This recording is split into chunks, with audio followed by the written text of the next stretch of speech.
ଖୁଣ୍ଟାପଡ଼ାରେ ବିଶାଳ ବାହାପରବ ଉତ୍ସବ।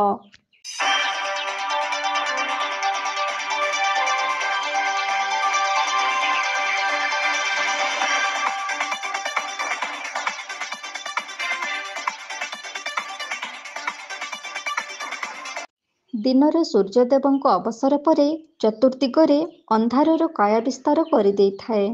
ରାତିର ରଜନୀରାଣୀ ସ୍ୱାଗତ ଜଣାଇ ତାର କଳା କିଟିମିଟି କଳା ପଣତ ଘୋଡ଼େଇ ଅଦୃଶ୍ୟର ପରିବେଶରେ ବନ୍ଦୀ କରିଦେଇଥାଏ।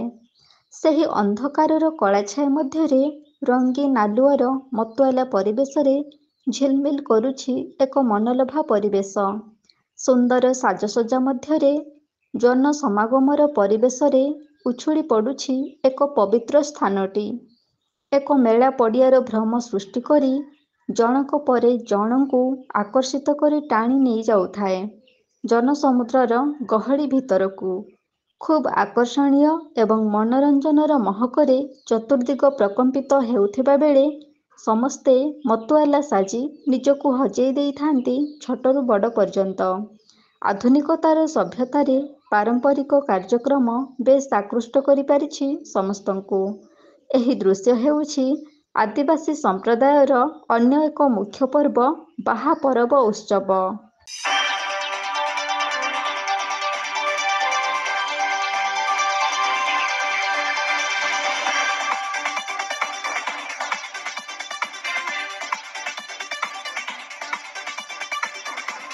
କେନ୍ଦୁଝର ଜିଲ୍ଲା ସାହାରପଡ଼ା ବ୍ଲକ ଅନ୍ତର୍ଗତ ଖୁଣ୍ଟାପଡ଼ା ଗ୍ରାମ ପଞ୍ଚାୟତର ହାଟ ପଡ଼ିଆରେ ଆୟୋଜିତ ହୋଇଯାଇଛି ଆଦିବାସୀ ସମ୍ପ୍ରଦାୟର ଏକ ମୁଖ୍ୟ ପର୍ବ ବିଶାଳ ବାହାପରବ ଉତ୍ସବ।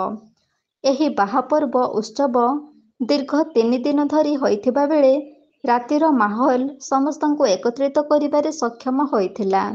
ଖୁଣ୍ଟାପଡ଼ା ଗ୍ରାମ ସହିତ ଆଖପାଖ ଗ୍ରାମର ଅନେକ ଆଦିବାସୀ ଭାଇ ଭଉଣୀ ଏହି ବାହାପରବ ଉତ୍ସବରେ ଯୋଗ ଦେଇଥାନ୍ତି। ଆଦିବାସୀଙ୍କ ପାରମ୍ପରିକ ପାନୀୟ ହାଣ୍ଡିଆ ପିଇ ସମସ୍ତେ ମତୁଆଲା ହୋଇ ଉଠିଥାନ୍ତି। ହାଣ୍ଡିଆ ନିଶାରେ ମତୁଆଲା ସାଜି ଝୁମି ଯାଇଥାନ୍ତି ଆଦିବାସୀ ଗୀତ ଏବଂ ବାଦ୍ୟର ତାଳେ ତାଳେ। ଆଦିବାସୀ ଭାଇ ଭଉଣୀଙ୍କ ଦ୍ୱାରା ଜମି ଯାଇଥାଏ ନାଚ ଗୀତର ଆସର।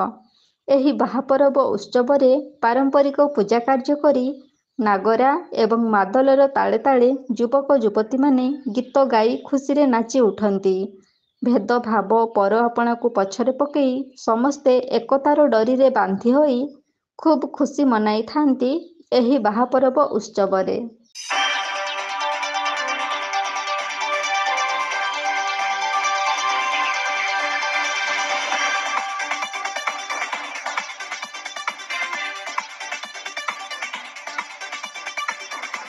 ଖୁବ୍ ମନୋରଞ୍ଜନ ଧର୍ମୀ ହୋଇଥାଏ ଆଦିବାସୀ ସମ୍ପ୍ରଦାୟଙ୍କ ଏହି ବାହାପରବ ଉତ୍ସବ।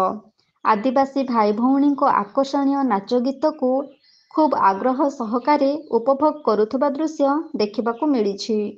ମୁଣ୍ଡା ସମ୍ପ୍ରଦାୟର ଏହି ପର୍ବ ଏକ ମୁଖ୍ୟ ପର୍ବ ହୋଇଥିବା ଯୋଗୁଁ ସମ୍ପ୍ରଦାୟର ସମସ୍ତେ ଏହି ପର୍ବରେ ସାମିଲ ହୋଇଥାନ୍ତି। ଖୁବ୍ ଉତ୍ସାହ ଓ ଉଦ୍ଦୀପନା ମଧ୍ୟରେ ଖୁଣ୍ଟାପଡ଼ା ଠାରେ ଏହି ବିଶାଳ ବାହାପରବ ଉତ୍ସବ ଆୟୋଜିତ ହୋଇଥିବା ବେଳେ ଆଦିବାସୀ ଭାଇ ଭଉଣୀଙ୍କ ପ୍ରବଳ ଗହଳି ଲାଗିଥିବା ଦୃଶ୍ୟ ଦେଖିବାକୁ ମିଳିଛି। ସନ୍ଧ୍ୟା ସମୟରେ ଆଖପାଖ ଗ୍ରାମର ପ୍ରତ୍ୟେକ ଭାଇ ଭଉଣୀ ଏହି ପର୍ବରେ ଯୋଗ ଦେବା ସହିତ ନାଚ ଗୀତରେ ସାମିଲ ହୋଇ ପର୍ବକୁ ଉପଭୋଗ କରୁଥିବା ଦୃଶ୍ୟ ଦେଖିବାକୁ ମିଳିଥିଲା।